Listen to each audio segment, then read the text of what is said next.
নমস্কার বন্ধুরা, Shampa's kitchen with ভুরিভোজে আপনাদের সবাইকে স্বাগত। আমার আজকের রেসিপি বড়ি দিয়ে পালং শাক চচ্চড়ি।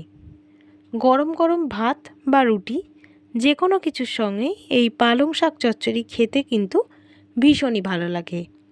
তাহলে চলুন দেখে নেওয়া যাক এই রেসিপিটা আমি কিভাবে বানাচ্ছি। পালং শাক চচ্চড়ি বানানোর জন্য আমি এখানে পালং শাকটাকে প্রথমে ভালো করে ধুয়ে নিয়েছি। তারপর পালং শাকটাকে কেটে নিয়ে আমি একটা ঝাঁঝরির মধ্যে রেখে দিয়েছি, এতে করে জলটা ঝরে যাবে। এখানে আমি কিছু সবজি নিয়েছি একটা মিডিয়াম সাইজের আলু লম্বা লম্বা করে কেটে নিয়েছি, একটা মিডিয়াম সাইজের বেগুন কেটে নিয়েছি, এখানে নিয়েছি 4টে চিড়ে রাখা কাঁচা লঙ্কা, 3টে বড়ি, একটা বড় সাইজের মূলো লম্বা লম্বা করে কেটে নিয়েছি। কড়াইয়ের মধ্যে দিয়ে দিচ্ছি কিছুটা পরিমাণে সর্ষের তেল। তেলটাকে ভালো করে গরম করে নিতে হবে। তেল গরম হয়ে গেছে, দিয়ে দিলাম কিছুটা পরিমাণে 5 ফোড়ন আর দিয়ে দিচ্ছি হাফ শুকনো লঙ্কা। 5 ফোড়ন আর শুকনো লঙ্কাটা হালকা ফ্রাই করে নেওয়া হয়ে গেছে। এবারে আমি এর মধ্যে 3টে বড়ি দিয়ে দিলাম। বড়ি 3টেকে লাল লাল করে ভেজে নিতে হবে। এবারে এর মধ্যে অ্যাড করে দিচ্ছি চিড়ে রাখা কাঁচা লঙ্কা আর আলু। আলুটাকে তেলের মধ্যে একটু নাড়াচাড়া করে দিচ্ছি। এবারে এর মধ্যে অ্যাড করে দিচ্ছি কেটে রাখা বেগুনগুলোকেও আমি একটু তেলের মধ্যে নেড়ে চেড়ে দিচ্ছি। এবারে এর মধ্যে অ্যাড করে দিচ্ছি মূলো। এবারে সমস্ত সবজিগুলোকে লাল লাল করে ভেজে নেব। চচ্চড়ি করার সময় অবশ্যই সমস্ত সবজিগুলোকে ভালো করে লাল লাল করে ভেজে নিতে হবে। সবজি যদি ভালো করে ভাজা না হয় তাহলে চচ্চড়িটা খেতে খুব একটা ভালো হবে না। তাই অবশ্যই সমস্ত সবজিগুলো লাল লাল করে ভেজে নিতে হবে। সব কিছু ভালো করে ভেজে নেওয়া হয়ে গেছে।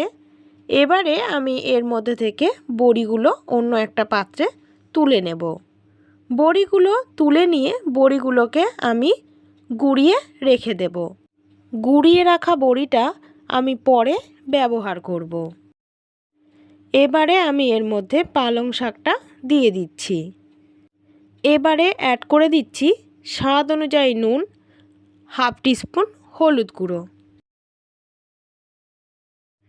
এবারে খুন্তি দিয়ে তলার সবজিগুলোকে একটু ওপরে ওপরে তুলে দিচ্ছি, যাতে করে সবজিগুলো না পুড়ে যায়।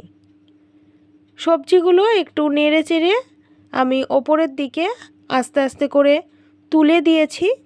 এবারে আমি একটা থালা দিয়ে এটাকে ঢাকা দিয়ে দেব। ঢাকা দিয়ে আমি 3 থেকে 4 মিনিট রান্না করে নেব। 3 থেকে 4 মিনিট পর ফিরে এলাম। সব কিছুকে নেড়ে চেড়ে দিয়ে আবারও এটাকে ঢাকা দিয়ে 3 থেকে 4 মিনিট রান্না করে নেব। শাক থেকে দেখুন অনেকটাই জল বেরিয়েছে। এই জল দিয়েই কিন্তু সব কিছু সিদ্ধ হয়ে যাবে। এর মধ্যে আলাদা করে কোনো জল ব্যবহার করার দরকার নেই। পালং শাকের মধ্যে কিন্তু আমি কোনো জল ব্যবহার করিনি। এই জলটা দিয়েই চচ্চড়িটা রান্না হয়ে যাবে। গ্যাসের ফ্লেমটা লোতে দিয়ে আবারও এটাকে ঢাকা দিয়ে 3 মিনিট আমি রান্না করে নেব। 3 মিনিট পর ফিরে এলাম। হালকা একটু জলভাব এর মধ্যে রয়ে গেছে। আরও কিছুক্ষণ এটাকে নাড়াচাড়া করে আমি রান্না করে নেব। আলুটা গলে গেছে। এবারে এর মধ্যে অ্যাড করে দিচ্ছি 1 টিস্পুন চিনি। আলুটা গলার আগে কখনোই চিনিটা ব্যবহার করবেন না। যখন সমস্ত সবজিগুলো সিদ্ধ হয়ে যাবে তখনই এর মধ্যে চিনি অ্যাড করতে হবে। পালং শাক চচ্চড়িটা আমার সম্পূর্ণ রেডি হয়ে গেছে। এইভাবে আমি 5 মিনিট রেখে দেব। তারপর আমি এটাকে সার্ভ করে দেব। পালং শাক চচ্চড়িটা আমার সার্ভ করে দেওয়া হয়ে গেছে। দেখতে ভীষণ সুন্দর লাগছে, খেতেও কিন্তু অসম্ভব সুন্দর হয়। আপনারাও এইভাবে বাড়িতে বানিয়ে ফেলুন আর অবশ্যই আমাকে কমেন্ট করে জানাবেন কেমন হয়েছে। ভেজে গুঁড়িয়ে রাখা যে বড়িটা ছিল সেটা আমি এইভাবে পালং শাকের ওপরে ছড়িয়ে দিয়েছি। আমার ভিডিওটা যদি আপনাদের ভালো লেগে থাকে তাহলে লাইক করুন, কমেন্ট করুন, শেয়ার করুন।